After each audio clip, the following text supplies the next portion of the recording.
ആരാണ് പോയത്, എപ്പോഴാണ് പോയത്, അവസാനം എന്ത് പറഞ്ഞിട്ടാ പോയത്, എന്താണ് അവസാനം കഴിച്ചത്?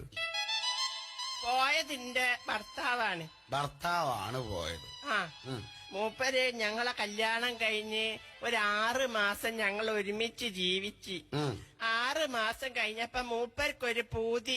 അപ്പൊ 6 മാസം കഴിഞ്ഞപ്പോഴാണ് മൂപ്പർക്ക് പൂതി. ഗൾഫ് പോവാൻ. അത് ശരി, ഗൾഫ് പോവാൻ. അങ്ങനെ മൂപ്പരെ പൂതിയല്ലേന്നും വിചാരിച്ചിട്ട് ഞാൻ എന്റെ പണ്ടങ്ങളെ മുഴുവൻ വിറ്റിട്ട് ഇയാളെ ഗൾഫിലേക്ക് പറഞ്ഞയച്ച്.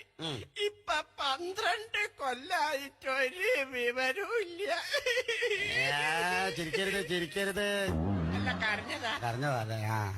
എന്തൊരാളാണ്ട ഈ മുത്തു പോലത്തെ പെൺകുട്ടീനെ 6 മാസം കൂടെ ഈ കഴിഞ്ഞിട്ട് ഓള സ്വർണ്ണമൊക്കെ വാങ്ങി ഇയാണ്ട് ദുബായി പോയി. ദുബായിലല്ല പോയത്? എന്താ ഓള സൗണ്ട്? എന്ത് പണിയാണടാ ഈ കാണിച്ചത്?